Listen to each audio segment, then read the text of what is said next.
বন্ধুরা, সবাইকে জানাই শুভ সকালে আন্তরিক শুভেচ্ছা। আমি এসে গেছি 8:30টার আগেই ঢুকেছি, তো এখনও বাবু ওঠেনি।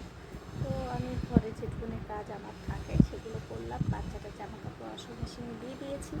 আমি এসে একটু বসে আছি, বসে বসে ভাবছি কী করবো কী করবো। আজকে সব থেকে মজার ঘটনা, আমি হচ্ছে আমাদের বাড়ির গাছের পুচ্ছে করেছি। কি ভালো লাগে বলো, নিজেদের বাড়ি থাকলে গাছ লাগানো যায়, ফুল লাগানো যায়, সবই লাগানো যায়। আমাদের বাড়ির সবার শখ, আমি তো ভীষণ ভালোবাসি গাছ। তো ভগবান আমাদের তো নিজস্ব বাড়ি দেয়নি, লোকের বাড়ির গাছ লাগাতে হয়।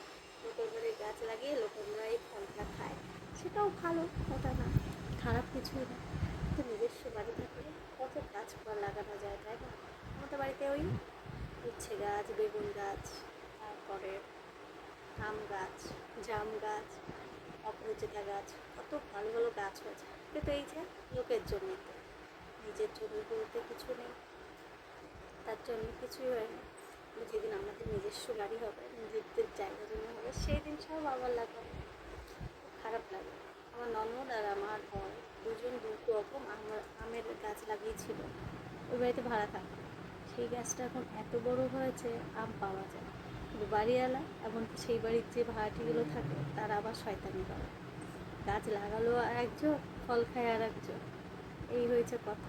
তাই কেন, তবে যে ভগবান আমাদেরকে একটা নিজস্ব বাড়ি দেবে, সেদিন আমি আমার শ্বশুর শাশুড়ি সবার আশা পূরণ হবে। নিজেদের বাড়িতে গাছ লাগাতে পারবো, সে লঙ্কার গাছই হোক, উচ্ছে গাছই হোক, আর বেগুন গাছই হোক। কত আনন্দ লাগে, তাই না? যাদের আছে তারা খুব ভালোই বোঝে যে এই জিনিসটা কত আনন্দ, আর যাদের নেই তারাই বোঝে কতটা আফসোস। দেখা যাক ভগবান কোন দিন দেয়। ভগবান বলেছে খেটে যাও, আশা করো না। তাই খেটে যাচ্ছে। আশা তো সবার মনেই থাকে, কার মনে নেই। কবে যে আমাদের স্বপ্ন পূরণ হবে, এক ওপরবেলাই জানে। আর এক তোমরা জানো, যদি তোমরা একটু আমাকে ভালোবাসে, একটু সাপোর্ট দিয়ে আর এইভাবে পাশে থেকো, এটাই তোমাদের জন্য। তো চলো, টাটা, আবার পরে দেখা হচ্ছে তোমাদের সাথে।